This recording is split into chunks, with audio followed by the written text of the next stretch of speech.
अस्सलाम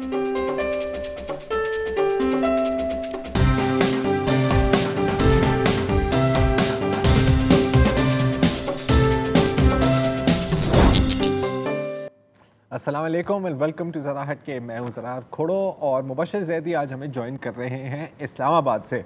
और क्योंकि आज कॉल इन डे है तो अगर आप हमें ज्वाइन करना चाह रहे हैं तो एक तो नंबर स्क्रीन पर भी आ रहे हैं और मैंने कहा कि क्या हर्ज है, मैं भी दोहरा देता हूँ एक दफ़ा। नंबर्स हैं 021-3233-0927 और 27 की जगह आप 29 और 30 को भी डायल कर सकते हैं।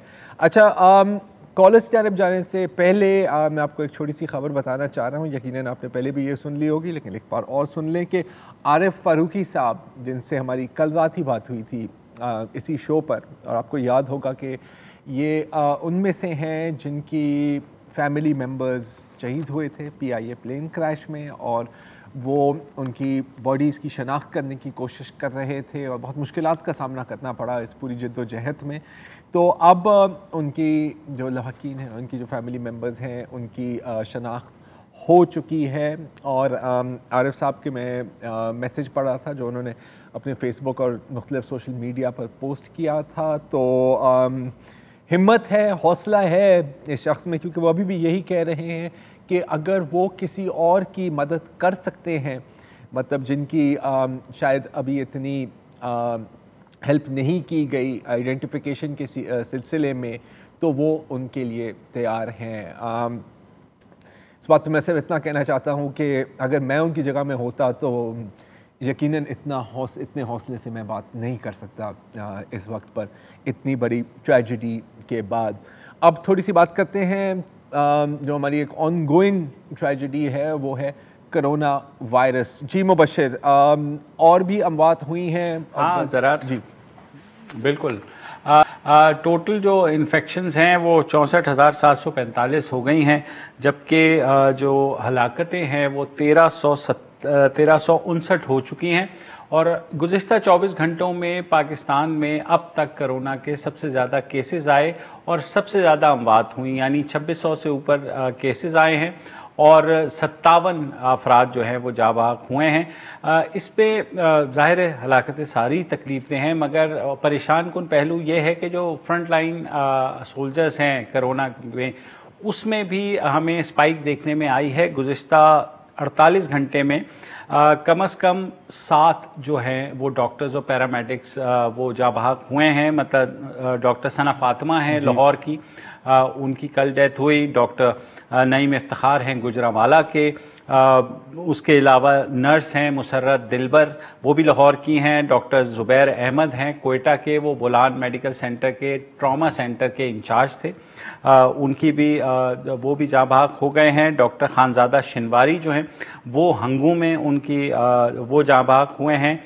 सलमान ताहिर जो कि 4th ईयर मेडिकल स्टूडेंट थे लाहौर में, उनकी भी कोरोना से अमवात हुई हैं। और इसके अलावा आज सिंध में 31 अमवात रिकॉर्ड की गई हैं, जो अब तक की सबसे बड़ी तादाद है इस हवाले से। तो खासी परेशान कुन सूरत हाल है। आज जो वज़ीर आज़म इमरान खान के मुशीर ख़ास हैं, माविन ख़ुसूसी हैं डॉक्टर ज़फ़र मिर्ज़ा सेहत के हवाले से, उन्होंने ये कहा है कि अगले 2 हफ़्ते खासे क्रिटिकल हैं और शायद कोरोना वायरस स्पाइक करेगा। ऑलरेडी हम अपवर्ड ट्रेंड देख रहे हैं कि गुज़िश्ता 10 रोज़ में जो है वो गुज़िश्ता 5 रोज़ में 10,000 केसेस आए हैं और 10 रोज़ में 20,000 केसेस आ चुके हैं, यानी एवरेज डेली की 2,000 से ऊपर हो रही है। तो खासी परेशान नहीं, बिल्कुल। ये जो स्पाइक जिसकी ज़फ़र मिर्ज़ा साहब बात कर रहे हैं, वो तो हम अभी इस पर स्पाइक के दौरान ही है, लेकिन वो स्पाइक हमें नज़र आएगी 2 हफ्ते बाद। मैं एक और परेशान कुन बहुत आपके साथ शेयर करना चाह रहा हूँ, जो मेरी तो बिल्कुल समझ में नहीं आ रही। हो सकता है शायद आपकी समझ में आ सके और मुझे समझा सकें। NCOC में एक फ़ैसला लिया गया या एक सिफारिश पेश की गई, और वो ये थी कि आपको पता है कि अब इंटरनेशनल फ़्लाइट्स अलाउड हुई हैं, मतलब बाहर से लोग आ भी सकते हैं और कुछ हद तक यहाँ से जा भी सकते हैं। तो जी outbound flights, not the inbound flights की अभी तक इजाज़त नहीं मिली बाहर जाने के लिए। लेकिन जो इनबाउंड फ्लाइट्स भी आई थी ना, तो और जो सिलेक्टेड फ्लाइट्स आ भी रही हैं, उनके बारे में आपको बात बताना चाह रहा हूँ कि वहाँ पर एक ये मशवरा दिया गया NCOC में, मुझे नहीं पता किसने दिया था, कि पहले तो क्या होता था कि इन सब की टेस्टिंग होती थी जो भी बाहर से आ रहे हैं, ठीक है। अब वहाँ पर ये सजेशन दी गई कि आप सिर्फ उनकी टेस्टिंग करें जो सिम्पटोमेटिक है, मतलब कि जिनमें अलामत जाहिर हो रही हैं। अब मसला क्या है कि मेरी बात हो रही थी केपी हेल्थ डिपार्टमेंट के कुछ लोगों से और वहाँ के स्टैट्स में देख रहा था। अच्छा, केपी में नोटिफिकेशन इसके बारे में जारी हो गई है, बाकी सूबों का भी मुझे पता नहीं है। और वो कह रहे थे कि सर अगर हमारी 3000 लोग आए हैं फ़र्ज़ करें, उनमें से जब हमने टेस्टिंग की है तो तकरीबन 630 पॉजिटिव निकले हैं। उन 630 में से 90% में कोई अलामात नहीं थी। अब बंदा एक सवाल कर सकता है कि हो सकता है कि क्योंकि टेस्ट किट्स आपके पास महदूद हैं तो आप हर जगह इस्तेमाल नहीं करना चाहते, लेकिन ये भी नहीं है क्योंकि अभी जो टेस्ट किट्स हैं वो भी अंडर यूटिलाइज चल रही हैं। तो अब मुझे नहीं समझ आ रही कि ये फैसला क्यों लिया गया। इस फैसले, अगर इस सजेशन थी तो आपने इसको एक्सेप्ट क्यों किया, और अगर एक्सेप्ट किया है तो इसको आप इम्प्लीमेंट कैसे कर रहे हैं? क्योंकि जैसे आपने अभी बयान किया वैसे ही कोरोना वायरस के केसेस बढ़ते जा रहे हैं और यहाँ पर तो आपने एक और खिड़की खोल दी है और आपने जाली लगाने की भी, और जो जाली लगी हुई थी खिड़की में वो भी आपने कहा कि चलो छोड़ो, इसकी भी क्या ज़रूरत। तो अगेन आई डोंट अंडरस्टैंड। और आपको याद होगा ज़रार, जब हमने केपी के वजीर सेहत तैमूर झगड़ा साहब से बात की थी तो उन्होंने ये कहा था कि खैबर पख्तूनख्वा में सबसे ज़्यादा लोग बाहर से आते हैं और वहाँ जो है कोरोना वायरस की अमवात भी तकरीबन 1/3 हैं जो पूरे मुल्क में हुई हैं उसकी निस्बत, जो खासी परेशान कुन हैं। तो इस तरह की मेरे ख्याल में अगर तजवीज़ देना और उस पर अमल दरामद करना खासा ख़तरनाक हो सकता है, मगर लगता है कि हुकूमत शायद खतरों से खेलने की मतलब आप ऐसे घबरा रहे होते हैं। मैं तो कहता हूँ घबराना नहीं है मुबशिर। और अब छोड़ें ये बातें, हम चलते हैं कॉलर्स की जानिब। पहले कॉलर हैं हमारे हस्बे मामूल कामरान अली साहब नवाब शाह से। अस्सलाम वालेकुम कामरान भाई। वालेकुम अस्सलाम। झूठ में भी झूठ शामिल हो गया, ये कमाल अब और कामिल हो गया। कौन धोखा खाए इनकी जात से, आप धोखे में है अपनी बात से। वजीर आजम साहब जो है इक़्तिदार में आने से पहले वो क्या क्या दावे किया करते थे, अवाम को क्या सब्ज़बाग दिखाए उन्होंने, और ना तो आज तक जो है लूटी हुई रकम कौमी खजाने के अंदर जमा हुई, ना ही किसी का एहतसाब हुआ, सबको छोड़ दिया गया। और दूसरा ये है कि ये जो एक के बाद एक जर्नल की तैनाती की जा रही है इदारों के अंदर, ये आईनी है या गैर आईनी है, बस यही सवाल है। ठीक है जी। अच्छा सर, लूटी हुई दौलत का तो मतलब जी मुबशिर मैं तो कह रहा हूँ कि ये कामरान भाई ना ये पहली दफ़ा हुआ है ना ही आखिरी दफ़ा। जो भी हुक्मरान आता है उसका कमोबेश यही किस्सा होता है कि मैं आऊँगा तो ये ख़त्म कर दूँगा, लूटी हुई दौलत ले आऊँगा, आप लोगों के सारे जो मुश्किलात हैं वो हल कर दूँगा।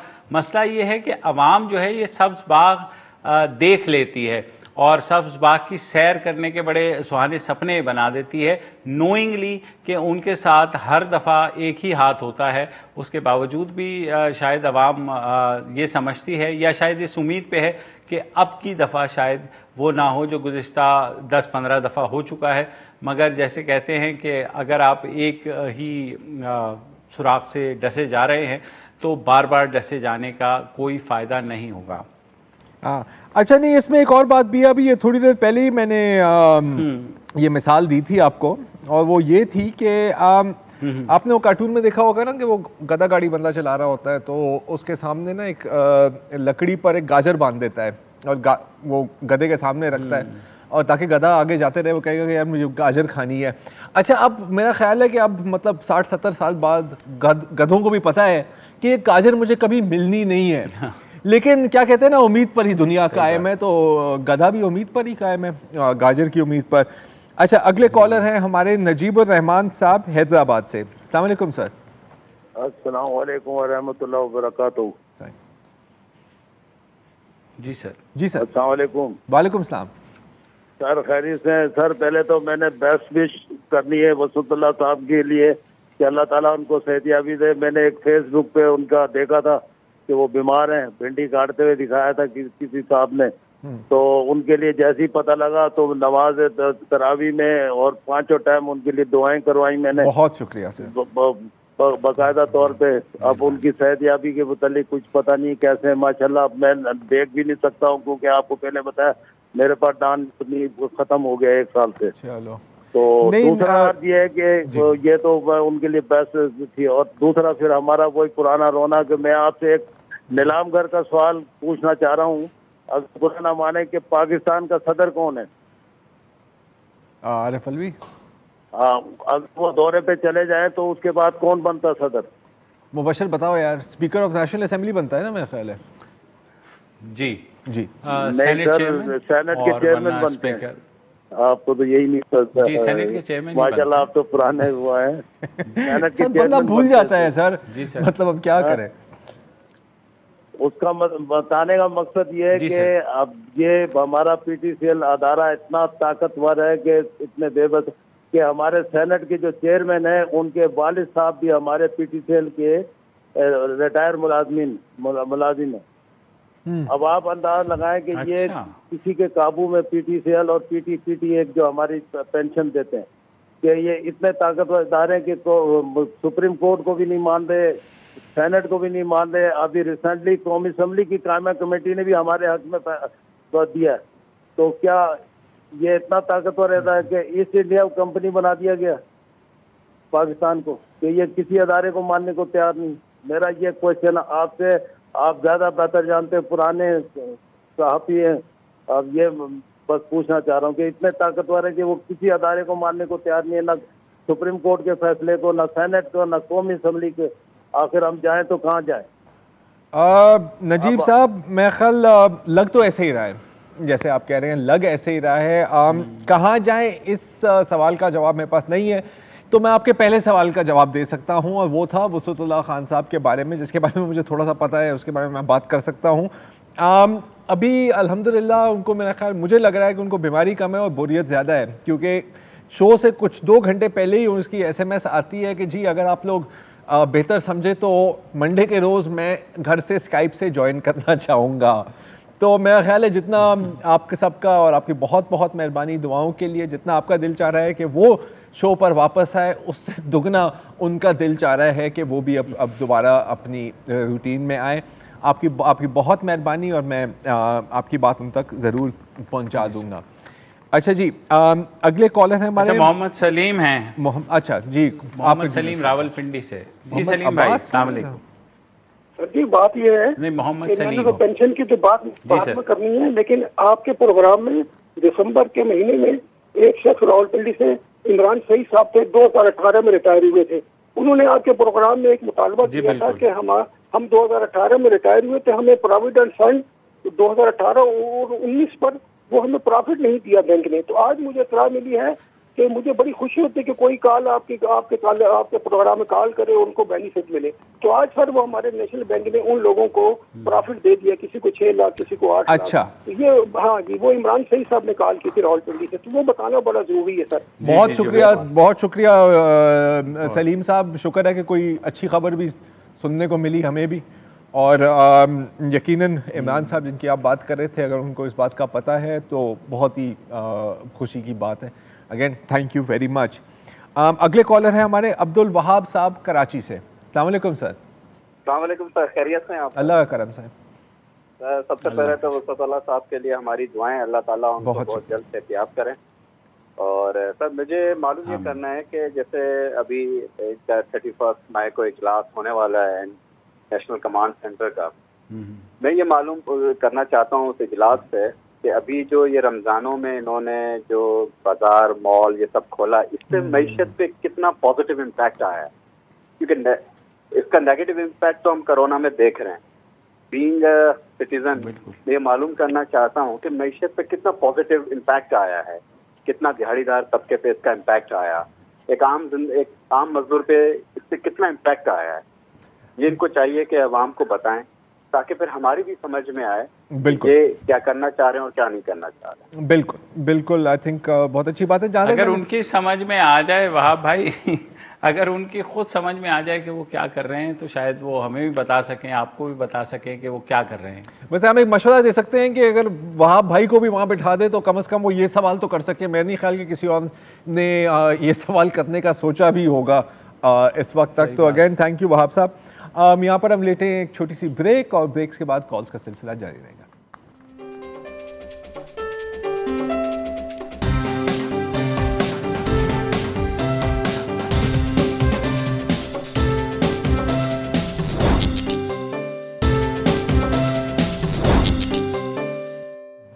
Welcome back. और हमारे अगले कॉलर हैं अनवार जैदी साहब कराची से। अस्सलाम वालेकुम सर। जी वालेकुम अस्सलाम सर, मैं मुबशिर जैदी साहब से बात करना चाह रहा था। बात करें आप मुबशिर जैदी साहब से। मुबशिर आपसे बात करना चाह रहे हैं यार।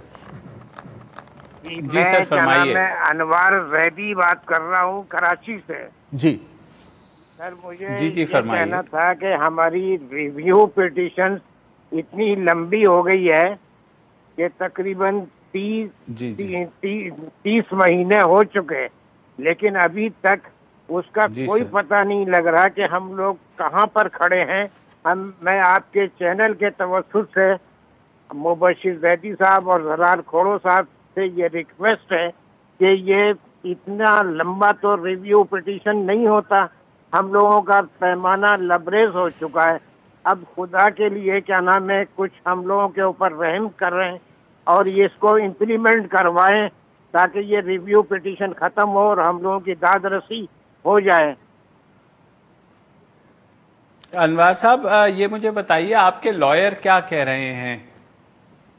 वो लॉयर से तो हमारी बात नहीं हो पा रही है। वो कह रहे हैं कि हाँ इत्मीनान रखें, अभी लॉकडाउन है, लेकिन लॉकडाउन तो सर हर जगह है, लेकिन उसके बावजूद ये सिलसिला है कि और सब हियरिंग हो रही है, नहीं हो रही तो नेशनल बैंक की नहीं हो रही, तो ये क्या नाम है बिल्कुल हम लोगों को एक तरह से लावारिस करार दे दिया है कि हम लोगों की कोई सुनवाई नहीं हो रही।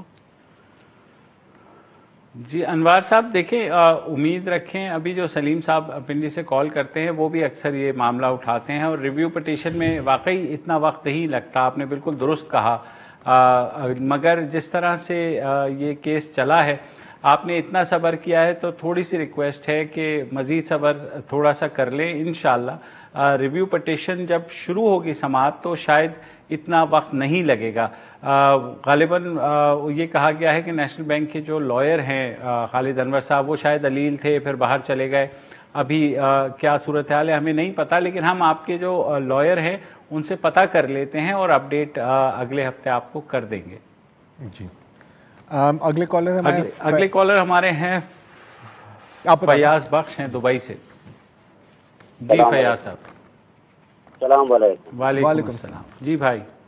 जी भाई, पहले तो मैं एक चुटकुला जरार खोरों की बात से कहूँगा। पहले तो बचपन में हम सुनते भैंस भागती है चारे के पीछे, आज ये भी पता चल गया गधा भागता है गाजर के पीछे। जी देखिए कितना कुछ सीखने को मिलता है।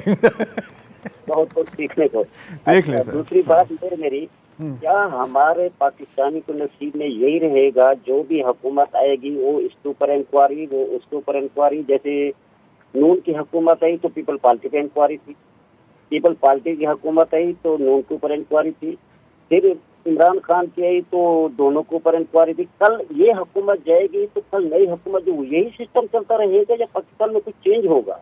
नहीं, यही है, ऐसा ही चलेगा, ऐसे ही चलता रहेगा तो स्कैंडल आएगा। बिल्कुल फयाज भाई, मसला ये है कि खान साहब ने वज़ीर आज़म ने खुद अशराफिया की अक्सर बात करते हैं, तो हमारा मुल्क बेसिकली अशराफिया ही चला रहे हैं। वो एक एलीट ग्रुप है जो कि हर हुकूमत में आ जाता है, हर हुकूमत का साथ देता है, सपोर्ट करता है और अपने वेस्टेड इंटरेस्ट जो है उससे फिर वो पूरे करते हैं। बदकिस्मती ये है कि इमरान खान साहब जब आए थे तो इन्होंने कहा था कि वो बिल्कुल अवामी अंदाज में हुकूमत चलाएंगे, जो इंटरेस्ट ग्रुप्स हैं उनसे जो है वो नहीं मुतासिर होंगे। मगर शायद हमारा मुल्क इस वक्त ग़ुलाम बन गया है, माफियाज़ हैं, कार्टेल्स हैं जो अपना अपना मफाद देखते हैं। इसके लिए अवाम को मेरे ख्याल में बैठ के मसीहा का इंतज़ार करने के बजाय अगर वो खुद आवाज़ उठाएंगे तो शायद कुछ उसमें बदलाव आए। सिर्फ इतना ज़रूर आएगा कि हमारी आपकी भड़ास निकल जाएगी, जैसे जरार खोड़ों ने कहा, बदलेगा शायद कुछ नहीं, मगर आवाज़ उठाना ज़रूरी है। ये हम सबको समझना होगा कि अगर हमारे हकूक़ सल्ब हो रहे हैं तो हमें आवाज़ उठानी चाहिए। अच्छा, क्योंकि हमारे भाई को, फयाज साहब को वो गाजर वाला जुमला पसंद आया तो मैं ज़रा एक और, अगर आप इजाज़त दें तो एक और जुमला पेश करना चाह रहा हूँ। आपने बात की ना वेस्टेड इंटरेस्ट की, हाँ, तो मतलब मैं सिर्फ इतना कहूँगा, थोड़ी छिछोरी बात है, आई एम सॉरी, कि वेस्ट बदल जाते हैं लेकिन इंटरेस्ट बदलते नहीं है सर। इंटरेस्ट वही रहते हैं, इंटरेस्ट और ये वेस्ट इंक्वायरी, वेस्ट आप बता देंगे, वेस्ट आप तू किसे कह रहे चोर, हैं? मतलब यार समझ गए होगे ना, तुम छोड़ दो। अगले कॉलर है हमारे शहाद सिद्दीकी साहब कराची से। अस्सलाम वालेकुम सर। आपको ईद मुबारक दोनों। ईद मुबारक सर, खैर मुबारक आपको भी सर। सर मेरा एक सवाल ये है कि लॉकडाउन में सुप्रीम कोर्ट ने एक सोमोटो लिया हुआ है, तो क्या ऐसा मुमकिन नहीं है कि डॉक्टर हजरात जो लॉकडाउन की हिमायत में, हुकूमत जो मुखालिफ है, और तीसरा सुप्रीम कोर्ट ने खुद सोमोटो लिया हुआ है, तो अगर ये सब मिलके अगर बैठा के तीनों ग्रुपों को बुला लें अदालत, और फिर उसके बाद एक नया रास्ता, क्योंकि ये जो भी एक अनाउंस करेंगे हो सकता है सुप्रीम कोर्ट सोमोटो में जो लिया हुआ है उसको टर्न डाउन कर दे, तो उससे पहले खुद ही ये सब क्यों नहीं सुप्रीम कोर्ट में पेश हो जाते? इसी का जवाब कर रहा हूँ। मुबशर आप जवाब दें सवाल का, मुझे नहीं पता सुप्रीम कोर्ट का। आप पहले मुझे थोड़ा सा सही से सुनाई नहीं दिया, अगर आप थोड़ा सा रिपीट कर दें जरा।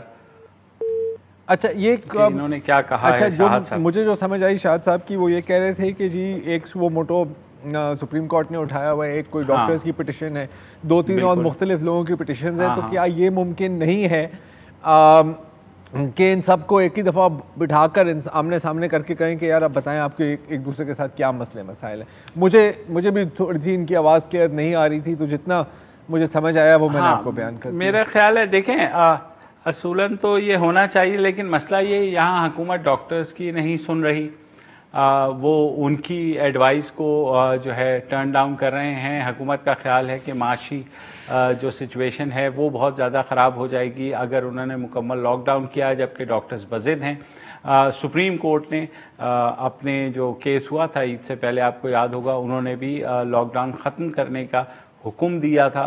तो मेरे ख्याल में अब तो सारे तीर चल चुके हैं, अब कुछ बैठ कर तय होने वाला नहीं है। अब जो कुछ करना है वो कोरोना ने ही करना है, और हमें बस इंतज़ार करना है कि कोरोना क्या करता है। मतलब कि जो तीर बचे हुए हैं वो उड़ते हुए ही तीर हैं, पता नहीं कौन पकड़े कौन ना पकड़े, ऐसा ही है। सही बात है, बिल्कुल। अच्छा अगले कॉलर है हमारे, अगर मैं दुरुस्त सुन रहा हूँ, मोहम्मद सलीम कराची से। फहीम सॉरी, मोहम्मद फहीम कराची, मोहम्मद साहब कराची से। जी जी वालेकुम सलाम। सर मोहम्मद फहीम बात कर रहा हूँ कराची से। जी भाई, जी प्रॉब्लम शेयर करनी थी। जी सर प्रॉब्लम ये है कि मैं अपने वालिद साहब की जगह FIA कराची में कांस्टेबल भर्ती हुआ था डिजीज कोटे पर। ठीक जी सर, आज तक जो है इसमें मेरे को 2 साल के कॉन्ट्रैक्ट पे अपॉइंटमेंट किया गया, आज तक वो कॉन्ट्रैक्ट एक्सटेंड ही नहीं हुआ। इतनी हुकूमतें आई और चले गई, लेकिन इसमें एक्सटेंड नहीं हो सका। तो प्लीज अगर आप कुछ कर सकते हैं, आला हुकाम से बातचीत कर सकते हैं या मेरी रिक्वेस्ट वहाँ तक पहुँचा सकते हैं, इसके लिए करें। मैं कराची का शहरी हूँ, बहुत परेशान हूँ। तो फहीम क्या वजह हुई थी 2 साल के बाद एक्सटेंड क्यों नहीं हुआ? एक्सटेंड उन्होंने करा ही नहीं है सर। वो बोलते नहीं, आप न्यू जो फर्दर अपॉइंटमेंट आए तो उसमें अप्लाई करिएगा, हम आपको एक्सटेंड नहीं कर सकते कॉन्ट्रैक्ट को। तो मतलब कि टेम्पररी कॉन्ट्रैक्ट था और अब वो कह रहे हैं कि बस रहने दें। आपके साथ, मतलब सिर्फ आपके साथ ऐसा है या और भी जो कॉन्ट्रैक्ट एम्प्लॉइज हैं उनके साथ भी ऐसा ही चल रहा है? नहीं सर, मेरा सर सबसे पहला अपॉइंटमेंट साल 99 नवाज शरीफ साहब की गवर्नमेंट थी, उसमें मेरा अपॉइंटमेंट हुआ था। पहला डिजीज कोटे का अपॉइंटमेंट था FIA कराची में। तो वो उन्होंने कॉन्ट्रैक्ट पे रखा था, रेगुलर जॉब उस वक्त थी नहीं। तो जिसके बाद से आज तक इतने टाइम गुजर गया, 17-18 साल हो गए, वो एक्सटेंड करते ही नहीं है। जिसकी हमारे बाद इतने अपॉइंटमेंट हो चुके हैं कॉन्ट्रैक्ट पे, वो आज तक रेगुलर हो रहे हैं, सब रेगुलर हो रहे हैं, मगर वो आज तक मेरा मसला हल नहीं हो सका। ठीक है सर, हम ज़रा देखते हैं कि FIA की क्या इसमें SOP और प्रोटोकॉल होते हैं, और कोशिश करते हैं कि अगर इस बात को आगे बढ़ाएं तो हम ज़रूर करेंगे। एक वक्त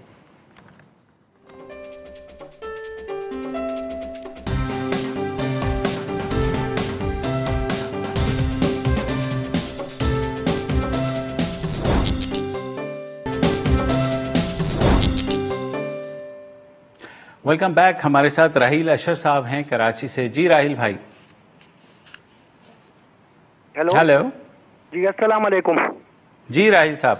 वालेकुम अस्सलाम। मुबशीर साहब, 2 बात करना चाहूँगा। पहली बात ये है कि जी 26 अप्रैल से जब से पाकिस्तान में कोरोना आया, इमरान खान साहब कराची नहीं आए, उनको डर था कि कहीं कोरोना उनको कराची में काट ना ले। पर हम कराची वालों को बहुत दुख अफसोस हुआ कि PIA का जहाज क्रैश हुआ। इमरान खान साहब, उनके PTI के MNA MPAs, कोई एक जो बेचारे क्रैश में शहीद हुए हैं कराची के लोग, उनके घर में नहीं गए। इमरान खान साहब नथिया गली चले गए अपने दोस्तों और फैमिली वालों के साथ ईद मनाने के लिए। उन्होंने रत्ती बराबर ज़ैनब निगरी की कि जी मैं कराची आ जाऊँ, जहमत करके कराची आ जाऊँ, अफसोस कर लूँ। ये लाहौर चले जाते, किसी के घर नहीं गए, ना PTI के कराची के MNAs MPAs, सवाए फैसल वाडा के, वो भी मेजर शहरियार के घर गए, बाकी किसी के घर जाना उन्हें पसंद नहीं किया। इस बात बताया कि दूसरा ये जो कोरोना के हवाले से बात हो रही है, देखिए जी उन्होंने जो हमारी सुप्रीम कोर्ट ने ऑर्डर किया था सब कुछ खोल दें, उसके बाद जो ये जो हालात आजकल हो रहे हैं ख़राब, तो इसकी जिम्मेदारी किसके ऊपर आएगी? देखिए 10 दिन के अंदर 60 अरब रुपए की पाकिस्तानियों ने शॉपिंग की है, पैसा है, जब भी शॉपिंग की। बताएं 26 फरवरी से अब तक जो इमरान खान कहते हैं दिहाड़ीदार मर गया, कौन सा एक शख्स मुझे पूरे पाकिस्तान में बता दीजिए जो भूख और अफलास से मर गया? जी इन दोनों मेरी बातों का जरा जवाब दे दीजिए। बहुत शुक्रिया जी, अस्सलाम वालेकुम। ठीक है राहिल भाई, पहली बात आपकी 100% दुरुस्त है। आना चाहिए था, या अगर नहीं आना चाहिए था तो कम से कम एक कौम को एक पैगाम ही बंदा भेज देता है। मैं ट्वीट की बात नहीं कर रहा, मैं एक ऑडियो कर रहा हूँ, क्योंकि देखें माना कि आप कुछ सच कर नहीं सकते, प्लेन आपकी वजह से नहीं गिरा, आप शायद इन्वेस्टिगेशन को भी इन्फ्लुएंस नहीं कर सकते, लेकिन एक बात होती है एम्पैथी, एक बात होती है हमदर्दी, और एक बात होती है उस हमदर्दी को जाहिर करना। सिर्फ कुछ अल्फाज कहने की ही ज़रूरत होती है। तो जहाँ तक कहते हैं ना पॉलिटिक्स में ऑप्टिक्स की बड़ी अहमियत होती है, इसमें तो ऑप्टिक्स ज़ीरो थे। इनफैक्ट उसके बाद तो फिर यही इल्ज़ाम तराशियाँ ही चली हैं।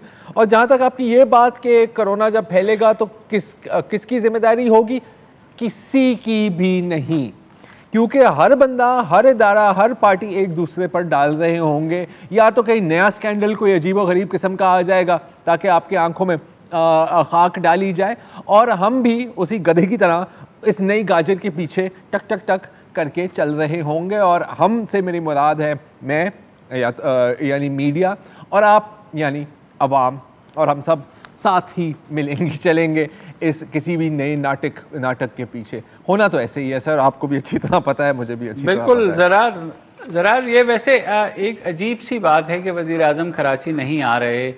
इस पर खासा जो कम से कम कराची के अंदर जो लोग हैं वो इस बात का शिकवा करते नज़र आ रहे हैं, और ये चीज़ बिल्डअप हो जाएगी। मेरे ख्याल में वज़ीर आज़म अगर एक दौरा कर लें तो कोई उसमें मुज़ायक़ा नहीं है, क्योंकि एक कौमी सानिया भी है, फिर ज़ाहिर है कोरोना के हवाले से भी जब आपके 17 MNAs उस शहर से जीते हों तो मेरे ख्याल में आपका स्ट्रॉन्ग होल्ड है, तो आपको आना चाहिए।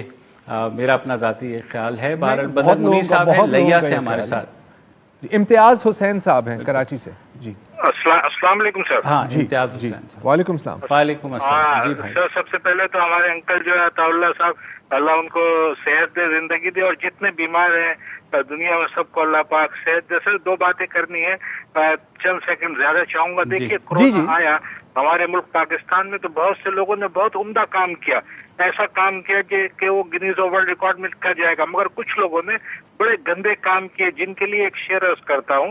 इंसान को डस रहा है और कोरोना देख के हंस रहा है, कह रहा मैं किस मुल्क में आ गया, किस शहर में आ गया। भाई यहाँ तो मुझसे बड़े बड़े और खतरनाक वायरस मौजूद हैं जो एक अरसे दराज से इंसानियत को मुझसे ज्यादा नुकसान पहुंचा रहे हैं। और मोहतरम चीफ जस्टिस साहब से एक आजाना रिक्वेस्ट है सर, किसी को सेहत के लिए 5 करोड़ रुपए दिए जाए, और कुत्ते काटने का एक वैक्सीन अगर ना उस बंदे को मिल सके और कुत्ते की तरह स्टाइल में बेचारे का इंतकाल हो, तो पूरी कौम को पागल हो जाना चाहिए या बहरे अरब में जाके खुदकुशी कर लेनी चाहिए। तो आपसे रिक्वेस्ट है कि आप सख्ती से पेश आए, वरना सेहत और इसका मसला बहुत खराब है। और सर दूसरी बात कि जो चाइना की फौज ने, हमारे दोस्त मुल्क की फौजों ने इंडिया की फौजियों के साथ जो सलूक किया, जैसे मुर्गी चोर कोई पकड़ा जाता है गली में उसकी कुट लगती है, अगर उनके अंदर गैरत हो तो चुल्लू भर पानी में RSS मोदी सरकार और उनके आर्मी डूब के मर जाए, हम तक आप नहीं पहुंच सकते। और चीन के सदर मुमलिकत से रिक्वेस्ट है कि आपकी धाड़ काफी है उनकी पैंट गिली करने के लिए, प्लीज कश्मीरियों के लिए भी कुछ बोले, अल्लाह पाक आपको इसका जज़ा देगा। और योम तकबीर भी गुजरी है, योम तकबीर जिंदाबाद, पाक चीन दोस्ती जिंदाबाद, और अल्लाह साहब को अल्लाह जिंदगी दे, सारे कोरोना के पेशेंट को अल्लाह आमीन आमीन। नहीं इम्तियाज साहब, ये जो अभी आपने बात की ना, आप लद्दाख की बात कर रहे हैं, जाहिर है तो या मैं तो मतलब इंडिया को मैं सल्यूट करना चाह रहा हूँ, क्योंकि ये कोई छोटी बात नहीं है कि आप अपने हर एक पड़ोसी मुल्क से दुश्मनी ले लें। मतलब हमारा तो इसमें थोड़ा बहुत तजुर्बा है, लेकिन भारत ने तो मतलब हद ही कर दी है ना। आप तो सिर्फ चीन की बात कर रहे हैं, अगर आप नेपाल की सूरत हाल देखें, नेपाल के जो वजीर आज़म, किसी मिनिस्टर ने कहा कि सर हमें कोरोना वायरस से इतना ख़तरा नहीं है जितना हमें इंडिया वायरस से है। अब तुम नेपाल का साइज चेक करो, इतना सा मुल्क है, भारत इतना बड़ा मुल्क है, फिर भी वो नक्शे बना रहे हैं कि ये सूबा आपका हमारा है, ये सूबा। यार तुम्हारा पेट नहीं भरता बॉस, क्या हो गया है तुम्हें? बांग्लादेश के और जरा जितने मुल्क थे दूसरे, बांग्लादेश की मैं बात कर रहा था कि जितने मुल्क जो हैं कोजी हो रहे थे भारत के साथ, भारत ने उनके साथ जो किया है, अब सब के सब चिल्ला रहे हैं। बांग्लादेश की भी आप मिसाल देने वाले हैं तो बताइए दीजिए। इस पे तो मेरा ख्याल है हमें थोड़ा तफसीली काम करना होगा मुबश्शिर अगले हफ्ते।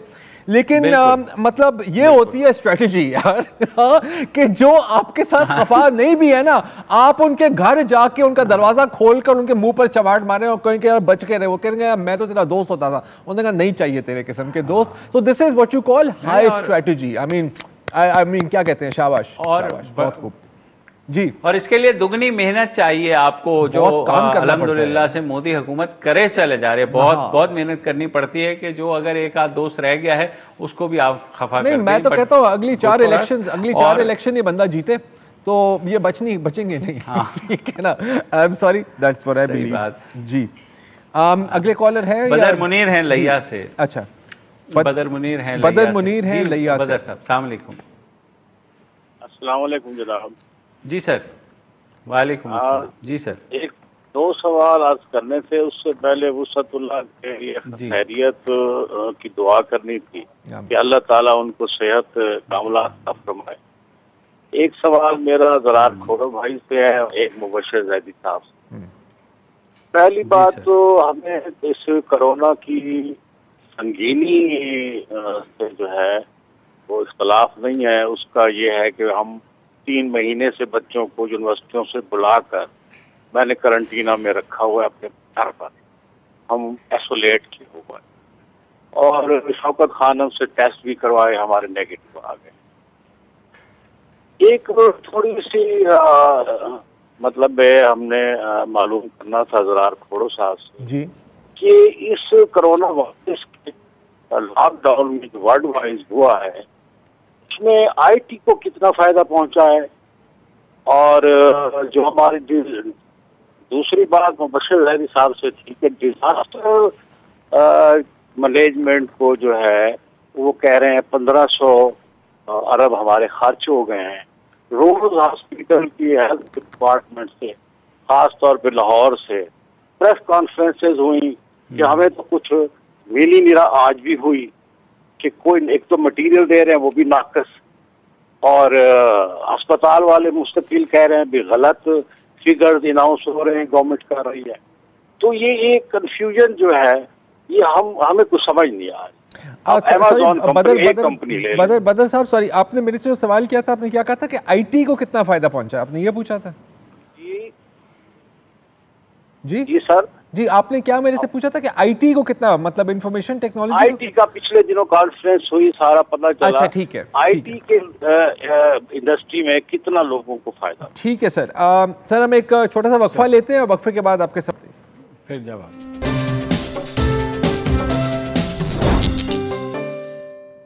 वेलकम बैक जी। ब्रेक से पहले बदर मुनीर साहब ने कुछ सवाल पूछे थे, तो बदर साहब ने बिल्कुल आईटी को तो बहुत ही फ़ायदा हुआ है। आप सब कुछ आपके सामने है।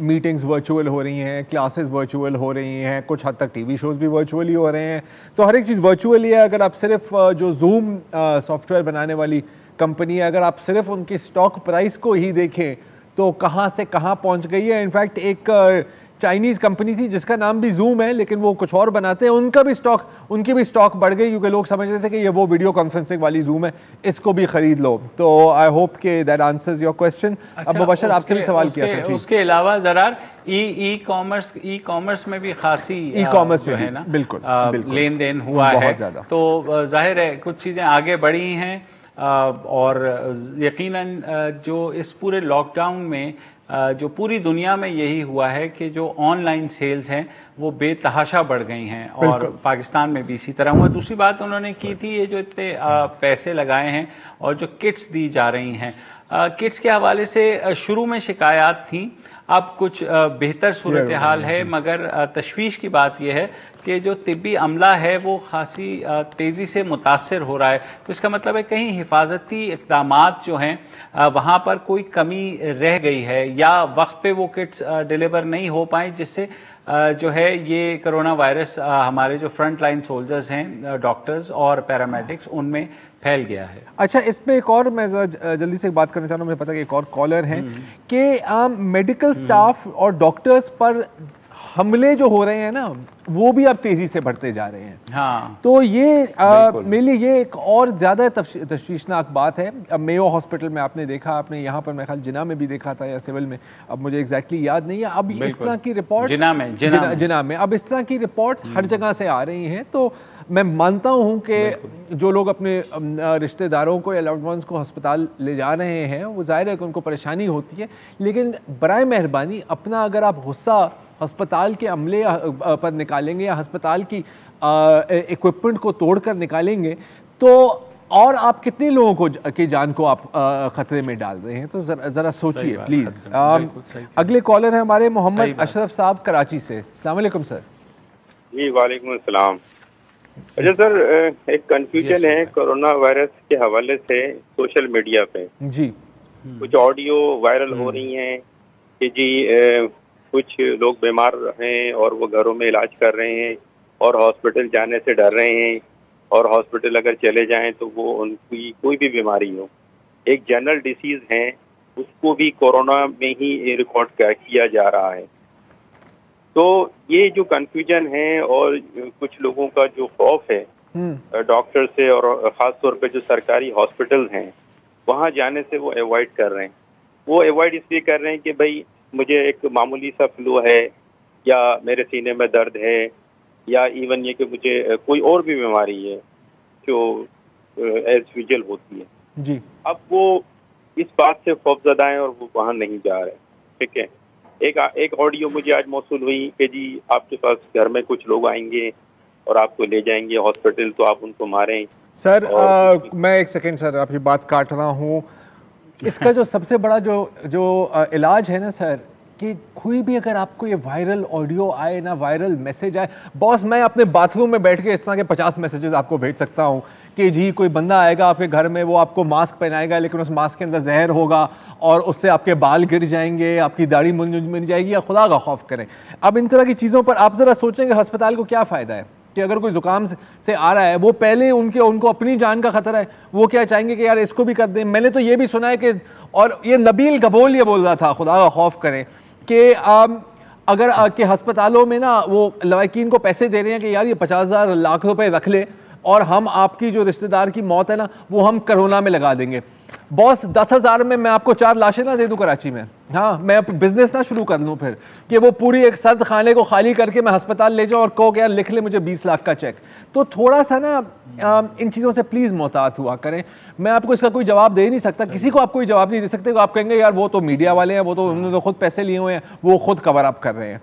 तो फ्रैंकली स्पीकिंग बंदा अपनी अकल इस्तेमाल कर ले इन चीज़ों में, मेरा ख्याल है। क्यों मुबशर, आपके पास कोई अगर है सजेशन तो प्लीज़ बिल्कुल ऐसा मेरे पास तो यही है। मेरे ख्याल में वो जो स्टिग्मा वाली बात भी हमने की थी कि लोग खुद से खौफजदा हो रहे हैं कि अस्पताल जाएंगे तो क्या होगा। इस वक्त जो हॉस्पिटल्स में ऑलरेडी सूरत हाल है वो ये है कि खासे वहाँ मरीज़ मौजूद हैं, तो आपको प्रॉपर केयर मिलेगी, प्रोवाइडेड है कि अगर आप घर बैठे रहेंगे और यही सोचते रहेंगे कि नहीं अभी मुझे इतना ज़्यादा नहीं है, आप बिल्कुल क्रिटिकल हालत में अगर आपको ले जाया जाएगा तब बहुत प्रॉब्लम हो जाएगी। तो बेहतर यह है कि अगर आपको कोई ऐसे सिम्टम्स नज़र आते हैं तो हुकूमत की जो हेल्पलाइन है 1166 उस पर कॉल कीजिए। मेरे ख्याल में आपके साथ जो भी मरीज़ होगा उसके साथ बेहतर ही होगा। अभी तक कोई ऐसी इत्तलात सामने नहीं आई कि मरीज़ों के साथ कोई बुरा सलूक किया गया हो किसी भी अस्पताल में। बिल्कुल। आज के लिए इतना ही जी, टाइम हमारा ख़त्म हो, कॉलर्स थे तो उनसे मैं माज़रत करता हूँ। सी यू मंडे, अपना ख्याल रखिए, खुदा हाफ़िज़।